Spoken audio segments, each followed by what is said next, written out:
LP this question in a little bit. But with I have a question for you guys because they were kind of hinting at possibly changing the face of Magneto and Professor Xavier, and I know I'm gonna butcher his name, but Giancarlo Esposito. yeah, I can't. I Carlo. know I butchered his name. But if you guys remember him, he played in a lot of movies. Most notably, if you remember School Days, way back in the day, he was one of the characters on School Days. But they're trying to pitch him and Denzel Washington as Magneto and Professor Xavier. I think that that would be great, and I know a lot of people are saying, "Hey, why would you change that? Why would you change the backstory of Magneto?" Well, Magneto and Professor Charles Xavier both come from places of pain. So if you did change them to a black face, I mean, you can definitely tell the story of that. And to be honest with you, there's so many versions and so many universes in X-Men that you can absolutely do it. And I think that if you did it that way, I would love to see him and Denzel Washington on screen together playing Magneto and Xavier Woods. I think they will bring a different dynamic. I think it'll be more acting driven, and they would tell the stories of these men, both the love hate relationship that they have for each other, and bring a different dynamic to it. I would love to see. I would love to see them. I would love to see Denzel Washington as Magneto. I think he would crush that. And I know a lot of people are don't want to see another black face. You know what I'm saying, in the place of a main character. I know we've had some most notable like The Little Mermaid and a couple of other movies that changed the face of who we traditionally know the characters to be.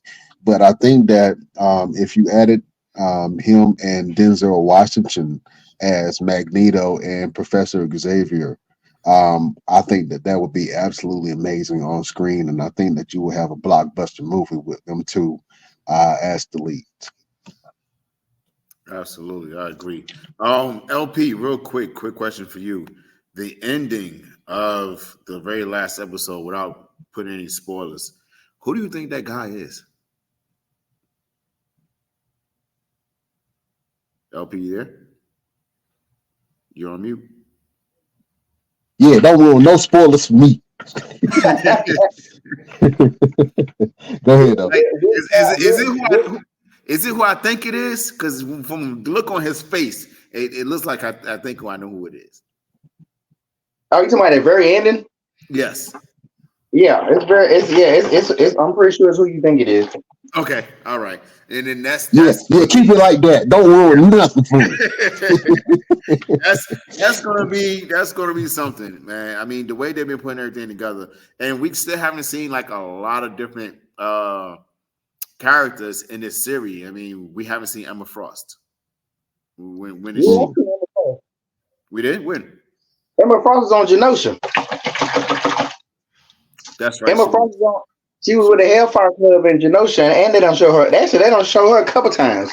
Yeah, they did show her when she. Matter of fact, they pulled her from the debris, and her whole body was in diamonds, and so they was like, how did she make it? Type kind of deal, She was one of the survivors. Yeah. What was you guys' favorite part so far of the series? Like, I have my favorite, and I'm gonna talk about it. But what was y'all favorite moment? Well, my favorite X-Men is Gambit. He's always been my favorite X-Men from the gate. So that episode, and actually probably, I think I just heard that episode. It might be up for an Emmy or something. I think I just recently seen that. That was one of my favorite episodes, mainly because Gambit don't already get his respect he deserved. And that episode made people like, damn, like I knew Gambit was that dude, but I didn't know he was that dude. Like I've always known Gambit is that dude. Like us Gambit fans are deep. So it was real good to see. One of the best things that they're doing about this show too is this show is not Wolverine based. I mean, they spreading the stuff out around, so it's not like Wolverine is the main character like he often is in the movies. So that's another reason why people are liking the series so much. But yeah, the episode when Gambit destroys the Sentinel is definitely even though it came with a price, it definitely was one of my I was in my emotions that episode. I can definitely tell you that. I ain't gonna lie to you. I cried a little bit. I cried a little bit in the car. You know what I'm saying? I said, Gambit is one of my favorite X-Men as well. So to see him get the light that he's been given, and then they tried to tear him down, LP, because he wore a Jey Uso crop top, and they tried to tear him down. You know what I'm saying? He wore that Jey Uso crop top, and they were saying, "What's happening to Gambit? What's happening to Gambit?" And then the thing that really got me, man, was Rogue and her being torn between two lovers. One where she can physically touch him, and he's a brilliant mind. She can physically touch him. She can't do that with anybody else. And versus the man who has her heart. And I think that story being told, a lot of people can kind of relate to it, but it brought a different dynamic to Rogue because we only knew Rogue through her pain, and we know Rogue through her pain now. But from that dynamic of her having two star-crossed lovers, that both of the men really cared about her. They really loved her in their own sense.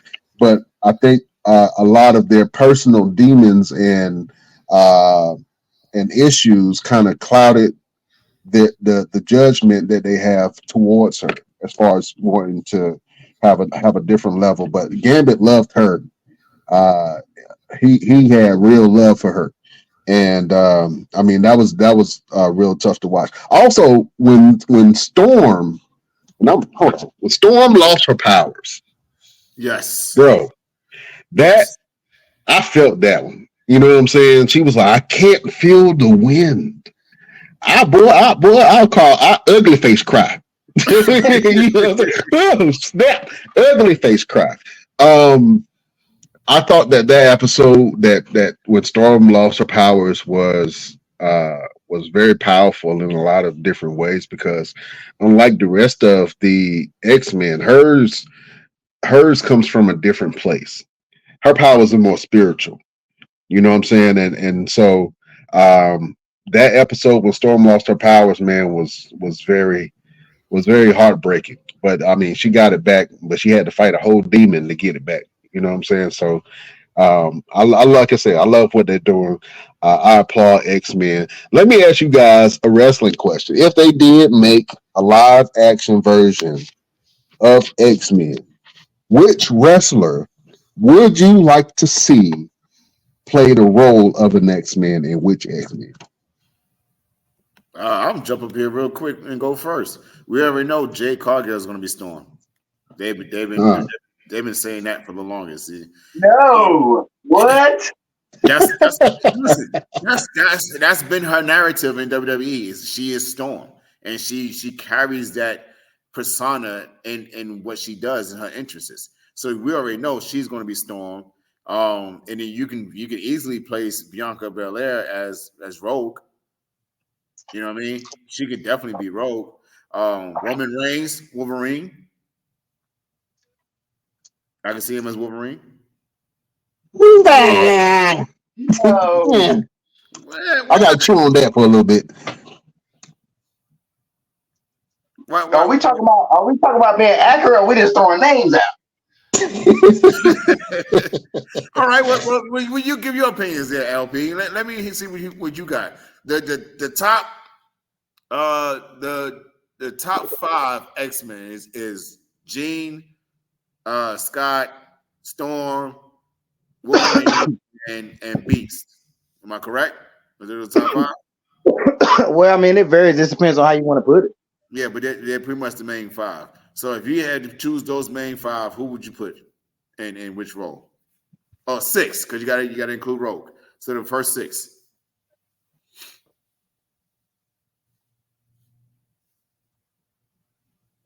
I mean, it's kind of hard to be honest. But if I had to choose somebody in WWE to be Rogue, like based on their look, I don't even. I might would say Liv Morgan if she dyed her hair or something.